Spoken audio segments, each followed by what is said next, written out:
Abavubuka babukeereza nkokola okugenda ku ssomero lya Kampala Penso okwefunira ku magezi ag'okwekulaakulanya agabeereddwa abakugwera abagagga b'omu Kampala abalina kye beekoledde era abawa essuubi. Abakugu bano kuliko Sidiru Paleria, Charles Mbiire, Central MTN mu Uganda, Francis Kitaka, Patricia Ojongole ne Patrick Kisule, era nga bangi ku bavubuka basoose butakkiriza tebabadde bagenda kusisinkana bantu nga bano. Waliwo n'aleetiddwa akulira kampuni ya Vision Group Robert Kabushenga nga yabadde kalabalaba w'omusomo guno akwate ku bagagga bano mu ngalo okukakasa nti ddala be bo. They've lent me money without security because he knows where to find me.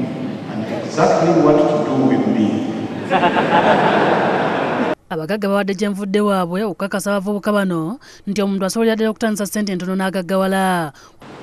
Input value can never be smaller than the output value. Ono yebasinzidde ne basaba abavubuka bano okulwanyisa enguzi n'omululu gwa ssente obutabakuba ku mpagi nga lino ly'ekkubo lyokka me bagenda okuyita okugaggawala n'okulaakulanya eggwanga lyaffe. Small or big is better than big or small. So the most important thing is personal branding. Abagagga era basonze ku bintu ebiremesa bizinesi z'abantu abamu okulaakulana omuli obutaba na mpisa eri bakasitoma, obutaba na biwandiiko, obutasalawo n'ebirala ebiringa ebyo. You have to be trustworthy. I didn't have money when I started, but because capital is everybody has capital. What capital comes from a Latin word called caput, head. Discipline in doing business is very, very important. Yesudiru alabudde abantu okuva ku by'okwewola nga batandika emirimu kubanga kibeera kizibu banka okubeesiga ku muwendo gw'ensimbi oguba guyinza okubatuuza ku biruubirirwa byabwe. You must calculate your risk.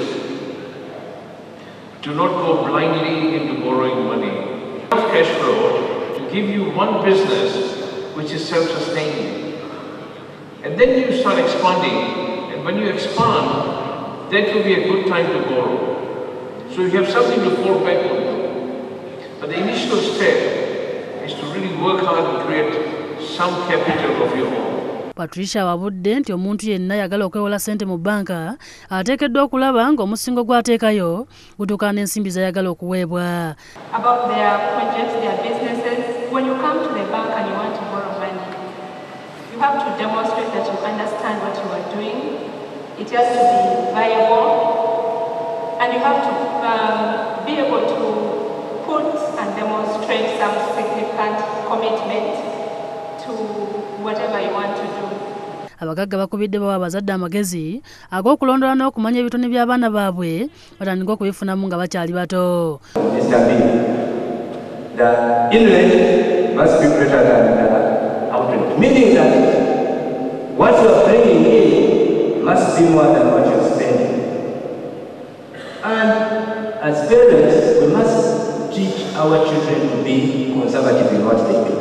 Guno mulundi gwa kusatu ng'omusomo guno gutegekebwa era nga bakira buli ekigenda mu maaso kiweerezebwa butereevu ku mikutu gya Vision Group etwana Bukedde Family okuli Bukedde TV, Urban TV Songa n'empapula z'amawulire okuli olwa Bukedde, New Vision n'endala bigenda kuba bifulumizibwa. Sulaiman Mutebi